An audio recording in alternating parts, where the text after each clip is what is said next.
Hello friends, welcome to Pushpita's hassle. আজ আমি আপনাদের সামনে হাজির হয়েছি আরও একটি নতুন রেসিপির সঙ্গে। আজ আমি আপনাদের সঙ্গে শেয়ার করব পাকোড়ার একটি রেসিপি। চিড়ে ও চিকেনের যুগলবন্দিতে চিকেন চিড়ে পাকোড়া। আমি যেইভাবে পাকোড়াটা বানিয়েছি এইভাবে বানিয়ে নিলে পাকোড়াটা অনেকক্ষণ খুবই মুচমুচে থাকবে এবং খেতেও ভালো লাগবে। এর জন্য আমার প্রথমেই লাগছে চিকেন। এখানে আমি 400 গ্রাম বোনলেস চিকেন নিয়েছি।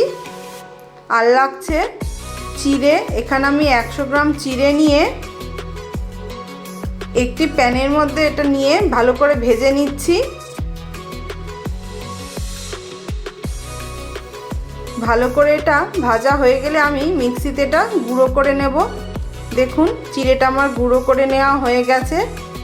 এবার চিকেনের মধ্যে আমি একে একে দিচ্ছি পরিমাণ মতো নুন, হাফ চামচ হলুদ গুঁড়ো, 1 চামচ গোলমরিচ গুঁড়ো,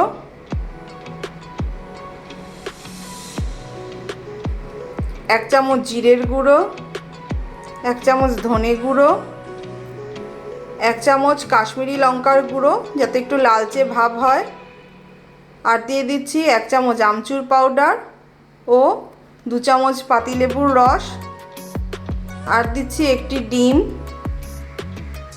3 চামচ কর্নফ্লাওয়ার ও 3 চামচ চিড়ের গুঁড়ো। এবার এর মধ্যে অ্যাড করে দেব ধনেপাতা কুচি।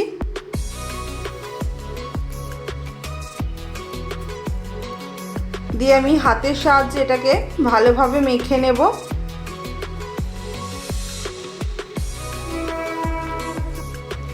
মাখার সময় যদি দেখেন এটা একটু বেশি ড্রাই হয়ে গেছে তাহলে আপনারা আর একটা ডিমও এখানে ব্যবহার করতে পারেন। দেখুন এটা আমার ভালোভাবে মেখে নেওয়া হয়ে গেছে। এবার আমি এটাকে ঢেকে 1 ঘন্টা ম্যারিনেশনের জন্য রেখে দেব। মাঝে একবার ঢাকাটা সরিয়ে আমি এর মধ্যে অ্যাড করে দিচ্ছি 2 চামচ আদা ও রসুনের পেস্ট। আপনারা চাইলে একবারেই প্রথমেই মাখিয়ে দিতে পারেন। এটা এবার ভালো করে মাখিয়ে আমি আরও কিছুক্ষণ ঢাকা দিয়ে রেখে দেব। 1 ঘন্টা বাদে আমি একটি কড়াই বসিয়ে দিলাম। দিয়ে তার মধ্যে আমি একটু বেশি পরিমাণে সাদা তেল অ্যাড করে দিচ্ছি। তেলটা গরম হয়ে গেলে একে একে আমি চিকেনের পিসগুলো ওর মধ্যে দিয়ে দিচ্ছি।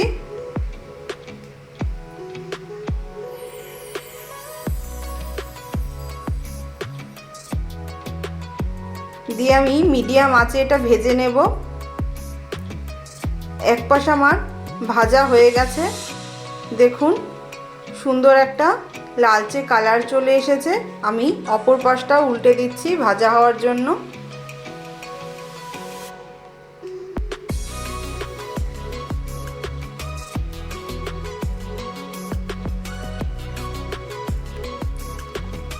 আমার দুপাশই ভাজা হয়ে গেছে। এবার আমি ভালো করে নাড়াচাড়া করে তেল ঝরিয়ে পকোড়াগুলো তুলে নেব।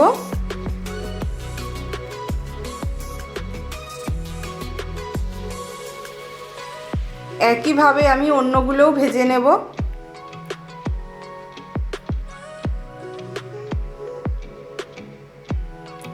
আমার সমস্ত পকোড়া ভাজা হয়ে গেছে।